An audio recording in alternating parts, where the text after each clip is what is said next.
하나님의 말씀은 레위기 23장 9절에서 14절까지 말씀입니다. 하나님의 말씀 레위기 23장 9절에서 14절까지 말씀, 구약성경 182쪽에 있습니다. 레위기 23장 9절에서 14절까지 말씀입니다. 제가 받들어 읽겠습니다. 여호와께서 모세에게 말씀하여 이르시되 이스라엘 자손에게 말하여 이르라. 너희는 내가 너희에게 주는 땅에 들어가서 너희의 곡물을 거둘 때에 너희의 곡물의 첫 이삭 한 단을 제사장에게로 가져갈 것이요, 제사장은 너희를 위하여 그 단을 여호와 앞에 기쁘게 받으심이 되도록 흔들되 안식일 이튿날에 흔들 것이며, 너희가 그 단을 흔드는 날에 1년 되고 흠없는 수량을 여호와께 번제로 드리고, 그 소제로는 기름 섞은 고운 가루 10분의 2 에바를 여호와께 드려 화제로 삼아 향기로운 냄새가 되게 하고, 전제로는 포도주 4분의 1 흰을 쓸 것이며, 너희는 너희 하나님께 예물을 가져오는 그날까지 떡이든지 볶은 곡식이든지 생 이삭이든지 먹지 말지니, 이는 너희가 거주하는 각 처에서 대대로 지킬 영원한 규례니라. 아멘. 이 부활의 은혜가 우리 모든 성도들에게 임하시길 주님의 이름으로 축복합니다. 우리 주님께서 부활하신 날 초실절, 부활절이라고 하는 제목으로 하나님의 말씀 선포하겠습니다. 스탠리 존스 선교사님이 인도에서 선교할 때 한 일화가 있습니다. 한 번은 길거리에서 전도하고 있는데 한 모슬렘이 다가와서 이런 질문을 합니다.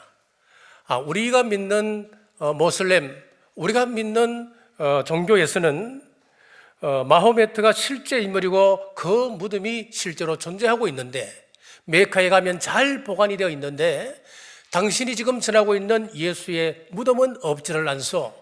그렇다면 그 사람이 실존하는 인물인지 어떻게 알 것이요? 이 말을 들은 스탠리 존스 선교사님이 잘 됐다 싶어서 이렇게 말했습니다. 그래요.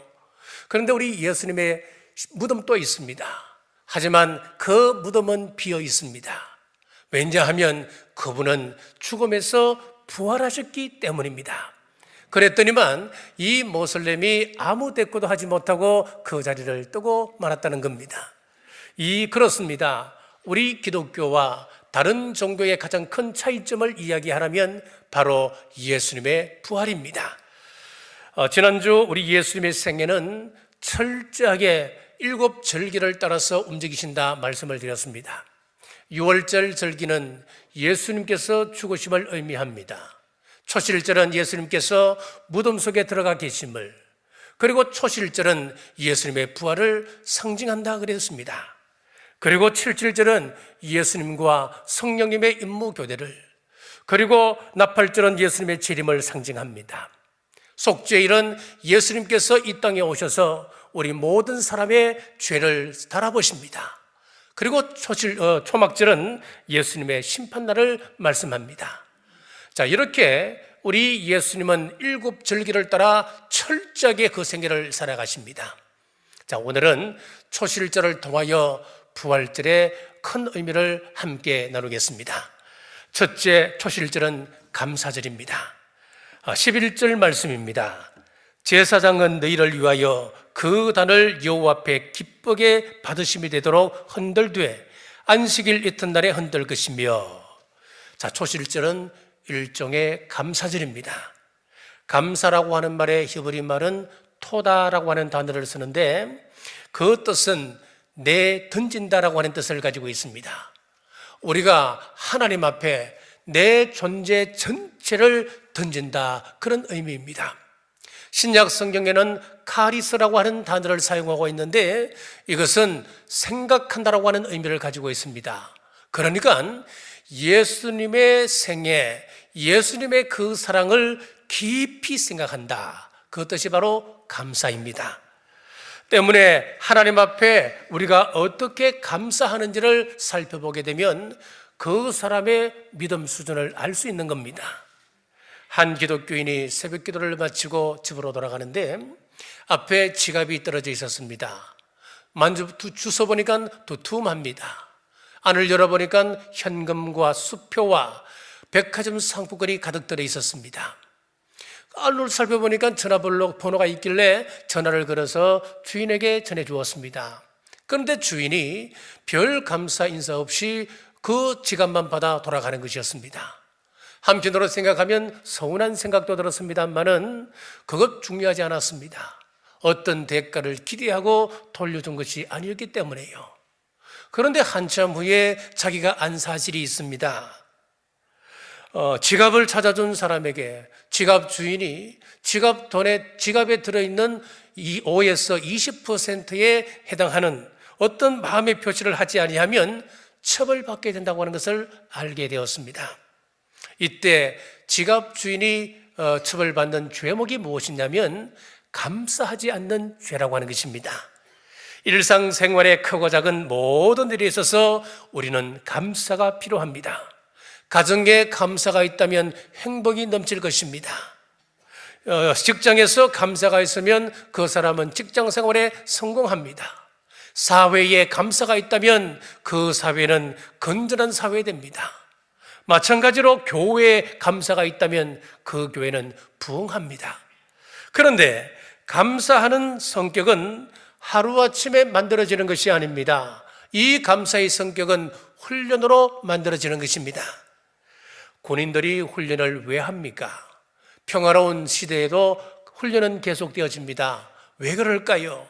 자, 우리가 훈련하게 되면 위급시 무의식적으로 그 자세가 나오게 되는 겁니다. 만약에 훈련하지 않다면 위급한 상황을 맞게 되면 우왕좌왕하게 되는 것입니다. 우리는 조건에 익숙해져 있습니다. 많은 이익을 남기게 되면 감사합니다. 죽을 고비를 넘기고 살아났다고 하는 간정이 있을 때 감사합니다. 승진해야 감사하고 합격해야 우리는 감사합니다. 그러나 성경에서 말씀하고 있는 감사라고 하는 것은 무슨 일에든지 감사입니다. 모든 일에 감사입니다. 그러므로 우리는 감사를 훈련해야 합니다. 작은 일에도 감사를 채워갈 때에 그것이 체질이 되고 습관이 되고 인격이 되는 것입니다. 감사의 인격으로 변하게 되면 그 사람의 운명이 바뀝니다. 자, 그러면은 왜 성경에서 구구절절 우리에게 감사를 강조하고 있는 것일까요? 감사할 때에 더 큰 하나님의 은혜를 체험할 수 있기 때문에 그렇습니다. 지금까지 무엇을 마음으로 볼 것인가 했을 때에 한때는 우리 뇌를 마음으로 볼 때가 있었습니다. 그리고 또 한때는 우리의 심장을 마음으로 보기도 했습니다. 그래서 우리 마음을 그릴 때는 심장을 본따서 하트 모양을 그리기도 했었지요. 자, 그런데 유전자가 연구되면서 유전자가 마음임을 과학이 밝히게 되었습니다. 지금은 마음 그러면 누구나가 다 유전자를 이야기할 것입니다. 그런데 이것은 성경은 일찍 우리에게 말씀하고 있습니다. 잠언 3장 3절입니다.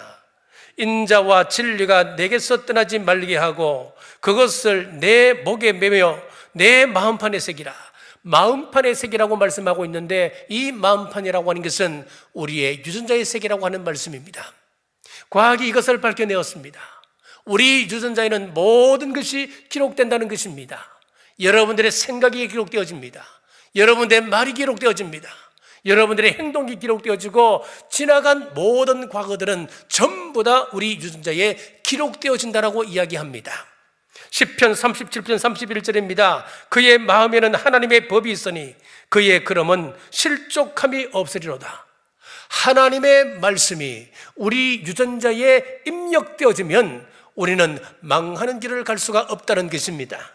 잠언 4장 4절입니다. 아버지가 내게 가르쳐 이르기를 내 말을 내 마음에 두라. 내 명령을 지키라. 그리하면 살리라. 말씀의 유전자에 새기고 그 말씀 따라 우리가 순종하고 살아가면 망하는 일이 없다는 겁니다. 산다고 말씀하고 있습니다.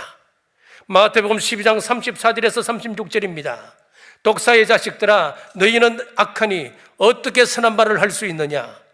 이는 마음에 가득한 것을 입으로 말함이라. 선한 사람은 그 선으로 선에서 선한 것을 내고 악한 사람은 그 선악에서 악한 것을 내느니라.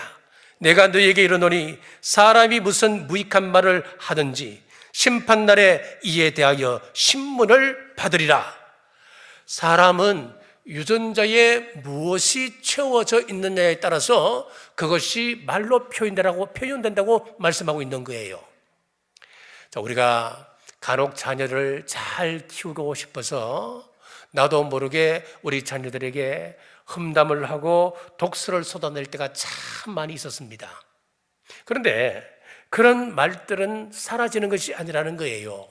방금 읽었던 이 말씀에 보면은 그런 말들은 우리 유전자에 다 입력이 되어서 마지막 심판날에 그 말들로 하나님 앞에서 신문 받는다라고 말씀하고 있습니다. 계시록 20장 12절입니다. 또 내가 보니 죽은 자들이 큰 자나 작은 자나 그 보좌 앞에 서 있는데 책들이 펴 있고 또 다른 책이 펴졌으니 곧 생명책이라. 죽은 자들이 자기 행위를 따라 책들에 기록된 대로 심판을 받으니, 하나님의 심판의 기준이 분명히 나와 있는데 그것은 무엇이냐? 생명책이라고 하는 거예요. 우리가 하는 모든 생각들, 우리의 말들, 우리의 유전자에 입력될 뿐만 아니라 또 한 곳 하나님의 생명책에 그대로 기록되어져 있어서 그 생명책을 따라서 우리가 하나님 앞에서 심판받는다라고 기록하고 있는 거예요. 여러분, 이 말씀을 여러분들이 마음으로 받고 믿음으로 받으면 함부로 우리가 말할 수 없고 함부로 행동하고 생각할 수 없는 거예요. 우리는 함부로 이 모든 것을 내 마음대로 할 수가 없는 거예요. 흔히들 이야기합니다. 회개하면 되지. 우리 기독교의 장점이 뭡니까? 회개 아닙니까? 어떤 숭악한 죄를 짓는다 하더라도 하나님 앞에 진정으로 회개하면 다 용서받습니다.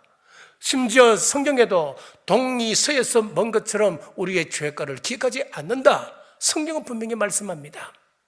그러면은 여러분, 성경에서 말씀하고 있는 회개라고 하는 진정한 의미가 무엇인 줄 알아야 됩니다.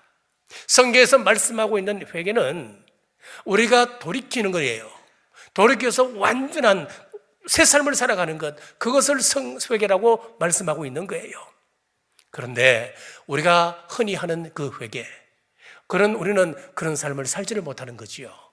돌아서면 다시 과거의 그 삶으로 돌아갑니다. 그 악한 죄를 또 반복해서 짓습니다. 이것은 회개가 아닙니다. 자, 우리는 악한 삶에서 돌이켜 우리 유전자에 감사를 심어야 합니다. 우리 유전자에 감사의 생각, 감사의 말, 감사의 행동을 심어야 합니다. 자, 그러면은 하나님께서 감사하는 그 사람에게 더 큰 은혜를 주신다 약속하고 계십니다.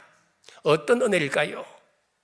출애굽기 34장 24절입니다. 내가 이방 나라들을 내 앞에서 쫓아내고 내 지경을 넓히리니 내가 매년 3번씩 여호와 내 하나님을 뵈려고 올 때에 아무도 내 땅을 탐내지 못하리라.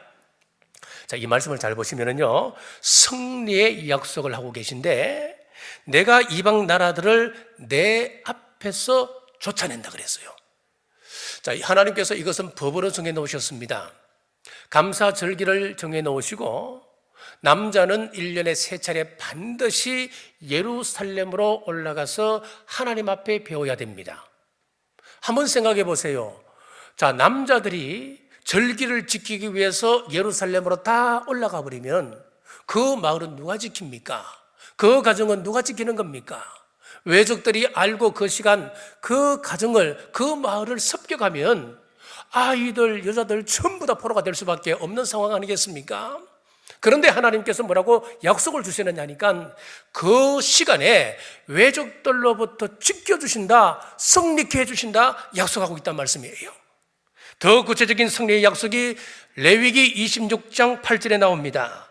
또 너희 다섯이 백을 쫓고 너희 백이 만을 쫓으리니 너희 대적들이 너희 앞에서 칼에 엎드려질 것이며, 하나님께서 함께 하시는 그 5명이 100사람을 쫓아낼 수 있고 100사람에게 하나님께서 함께 하신다면 10,000명을 이길 수 있다라고 성경은 말씀하고 있습니다.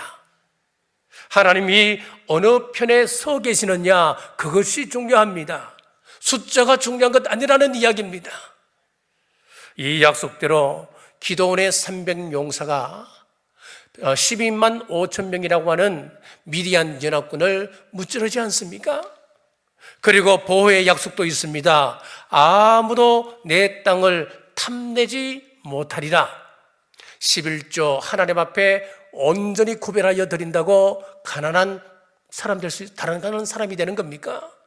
하나님 앞에 감사의 예물을 올린다고 여러분의 생활이 쪼들립니까? 많은 시간 주님께 드린다고 해서 해야 할 하지 못합니까?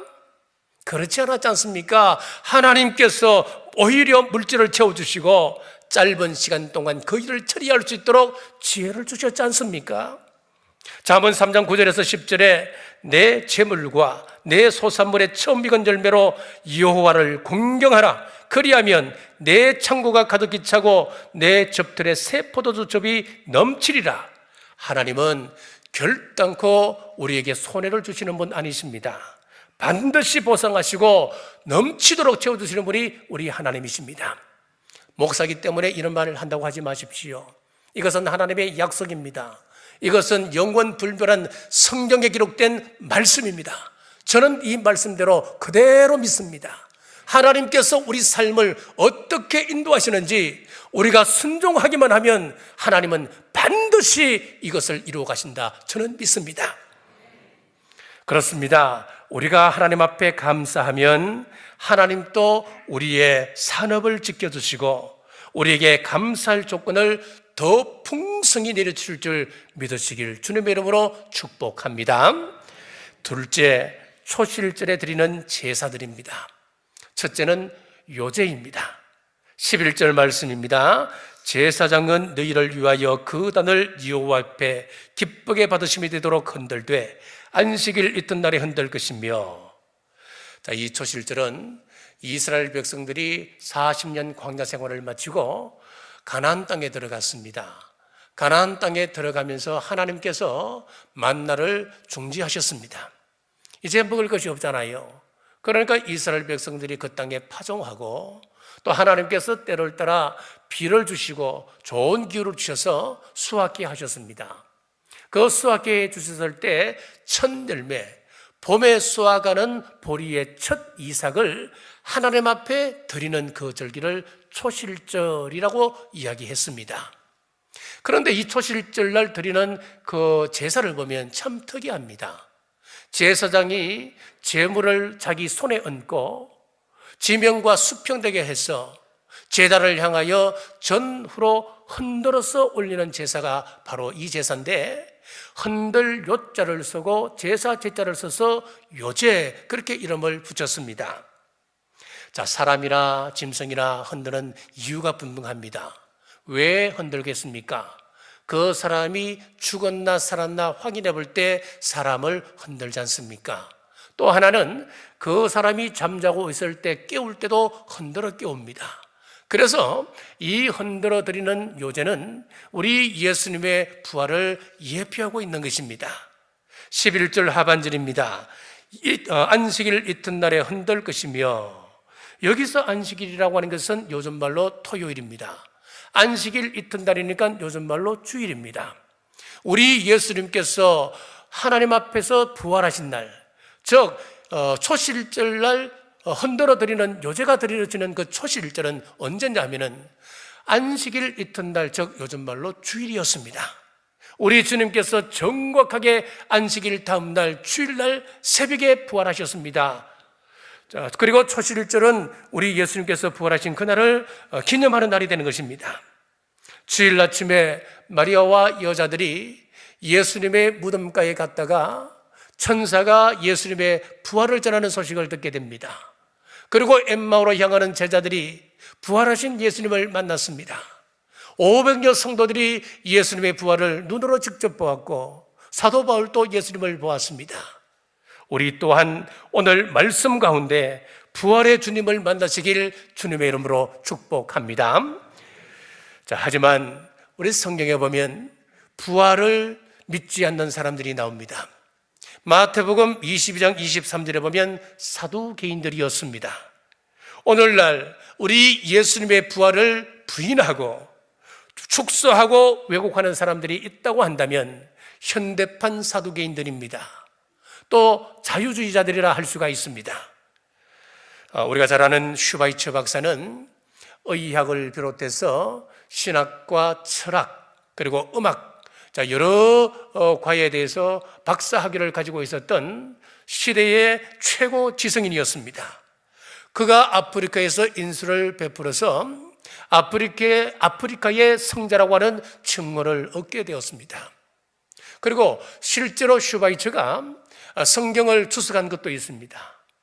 여러 방면에 큰 영향을 끼쳤던 사람인데 그 사람의 신앙을 찬찬히 우리가 살펴보게 되면은 믿음에 대해서는 참 위험한 믿음을 갖고 있었습니다. 그 사람은 인간 예수님은 존경하고 따랐습니다. 하지만 부활의 예수님은 믿지 않고 부인했던 사람이었습니다. 성긴 군자가 다 무슨 소용입니까? 생명을 가지고 난 다음에 인격이 중요하지 않습니까?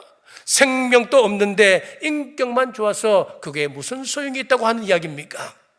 우리의 신앙에 있어서도 부활이 없다고 한다면 고린도전서 15장 17절의 말씀대로 그리스도께서 다시 살아나신 일이 없으면 너희 믿음도 헛되고 너희가 여전히 죄 가운데 있을 것이요 참으로 헛된 삶을 살아가는 것이다 성경은 말씀하고 있습니다. 초실절에 요제 외에 더 드리는 제사들이 있었습니다. 12절에서 13절입니다.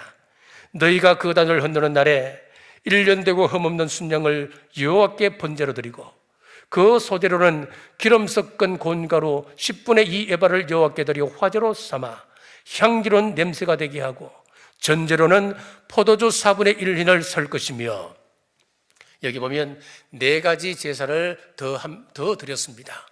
번제를 드렸습니다. 번제는 완전히 태워서 드리는 것 아니겠습니까?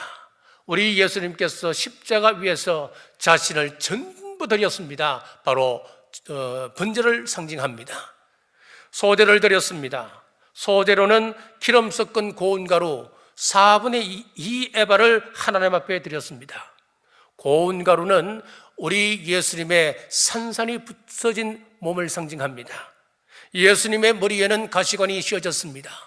손과 발에는 못이 박혔습니다. 그리고 온몸은 채찍을 맞으셔서 상처 투성이가 되었습니다. 온몸이 가루가 되셨습니다.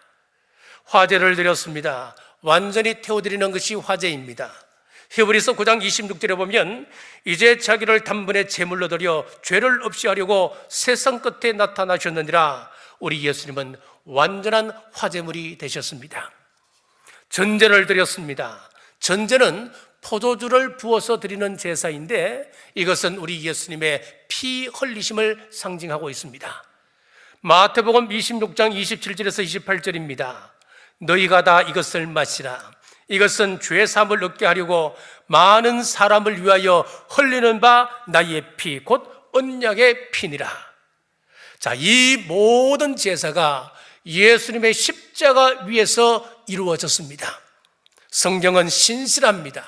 1.1핵이라도 거짓이 없음을 믿으시길 주님의 이름으로 축복합니다. 셋째, 올리는 제물로는 첫 이삭 한 단을 올렸습니다. 10절 중반절입니다. 곡물의 첫 이삭 한 단을 제사장에게로 가져갈 것이요 첫 이삭을 드렸습니다. 구약은 처음 것은 철저하게 하나님의 것으로 구별하였습니다. 사람의 첫 아들도 하나님 앞에 바쳤습니다. 동물도 첫 것은 하나님의 것으로 드렸고 식물의 첫 이삭도 하나님의 것으로 바쳤습니다. 무엇이든 처음 것은 다 하나님의 것입니다. 그 첫 열매는 누구를 상징하느냐 하면은 고린도전서 15장 20절에 이제 그리스도께서 죽은 자 가운데서 다시 살아나사 잠자는 자들의 첫 열매가 되셨도다. 첫 열매는 우리 예수 그리스도를 상징합니다. 그래서 초실절의 첫 열매를 하나님 앞에 드렸듯이 모든 사람의 첫 열매 우리 예수님 또한 하나님 앞에 초실절의 첫 열매처럼 하나님 앞에 제물로 바쳐졌습니다. 여기서 끝이 아닙니다. 그 예수님께서 죽음에서 부활하셔서 잠자는 자들의 첫 열매가 되셨다 했습니다. 그리고 첫 열매를 드릴 때에 한 단을 함께 묶어서 드렸습니다. 레위기 23장 10절 말씀 다시 제가 읽겠습니다. 너희의 곡물을 거둘 때에 너희의 곡물의 첫 이삭 한 단을 제사장에게로 가져갈 것이요. 여기서 첫 이삭 한 단이라고 하는 것은 큰 의미를 가지고 있습니다. 우리 예수님께서 십자가에서 운명하실 때 엄청난 일이 이 땅에 벌어졌습니다. 마태복음 27장 50절에서 53절에 보면은 예수께서 다시 크게 소리 지르시고 영혼이 떠나시니라. 이에 성소 휘장이 위로부터 아래까지 찢어져 둘이 되고 땅이 진동하며 바위가 터지고 무덤들이 열리며 자던 성도의 몸이 많이 일어나되 예수의 부활 후에 그들이 무덤에서 나와서 거룩한 성에 들어가 많은 사람에게 보이니라. 예수님께서 십자가에 운명하실 때에 성전 안에는 성소와 지성소를 가르는 휘장이 있었습니다. 그 두꺼운 휘장이 위에서 아래로 찢어졌습니다. 그리고 지진이 일어났습니다. 바위가 터지고 무덤문이 열렸습니다. 그 안에 잠자고 있던 성도들 가운데 많은 사람들이 예수님께서 운명하는 그 시간 부활했습니다. 부활한 이후에 바로 땅으로 나온 것이 아니고 그 자리에 그대로 머물러 있다가 예수님께서 부활하신 후에 예수님이 나오실 때에 그들도 세상으로 나왔습니다. 나와서 예루살렘 성에 들어가 많은 사람들에게 보여졌다라고 성경은 기록하고 있습니다. 초실절에 드려졌던 이삭 한 단은 우리 예수님께서 부활하실 때에 함께 부활한 그 집단들을 상징하는 것이고, 예수님께서 부활하실 때 그들도 무덤 속에 나와서 세상 사람들에게 보였던 그 사실로 인하여서 이것이 성취가 되었습니다. 자, 두 사람이 부부면 여자가 집에서 살림을 살아도 남자가 바깥에서 벌어오면 그것으로 함께 누리는 것이지요. 남편이 바깥에서 500만 원을 벌어오면 아내도 함께 그 500만 원을 누리게 되는 것입니다. 마찬가지입니다. 우리 예수님께서 부활하심으로 부활의 첫 열매가 되셨듯이 우리가 예수님께 묶여있는 그 한 단이 된다면 우리 또한 예수님의 그 부활의 혜택을 누리게 되는 것입니다. 지금 죽더라도 저와 여러분은 부활할 수 있다, 다시 살아난다, 이 믿음, 이 약속만 우리가 확실하게 부여잡는다면 이보다 더 감사한 일이 어디 있겠습니까? 절대로 우리가 반대로 우리가 부활을 부인하고 그 단에 묶여 있지 않다면 우리는 그 부활에 참여할 수가 없습니다. 러시아의 모스크바나 레닌그라드를 여행하고 온 사람들은 한결같이 하는 이야기가 있습니다. 러시아의 문화, 우리의 상상을 초월한다고 이야기합니다. 우리 문화와 비교조차 할 수 없다. 물론 그 기준은 잘 모르겠습니다만 대부분이 그렇게 이야기한다는 겁니다. 찬란한 문화유산을 가지고 있다고 합니다. 자, 거기에다가 지하자원 또한 무궁무진합니다. 원유, 석탄, 천연가스 등 참 어마어마한 지하자원을 가지고 있습니다. 땅은 또 얼마나 넓습니까? 중국의 2배, 우리 대한민국의 170배 넓은 땅을 가지고 있습니다. 자, 하지만 이렇게 땅이 크고 지하자원이 풍부하고 찬란한 문화유산을 가지고 있다 하더라도 그들이 하나님을 부인하고 예수님의 부활을 부인하고 나니까 그들은 가난한 나라가 되었습니다. 러시아의 1인당 국민소득은 11,000불 정도가 된다고 그럽니다. 우리 대한민국의 1인당 국민소득은 36,000불입니다. 3배가 넘습니다, 우리가. 지금 푸틴의 그 우크라이나 침공에 따른 서방 국가의 경제 제재로 인해서 가뜩이나 힘든 국민들의 삶이 더 힘들어지고 있다고 이야기합니다. 좋은 문화를 가지고 있다 하더라도, 좋은 조건을 가지고 있다 하더라도 어느 단에 묶이느냐에 따라서 행복할 수도 있고 불행할 수도 있다라고 하는 말씀입니다. 부활신앙을 가지고 살아가면, 부활신앙을 가지고 하나님을 존대하면 하나님 또 여러분들을 존대 여기십니다. 우리가 하나님을 귀하게 여기신다면 하나님 또한 우리를 귀하게 여기십니다. 반대로 하나님을 우습게 여기면 하나님 또 여러분을 우습게 여기십니다.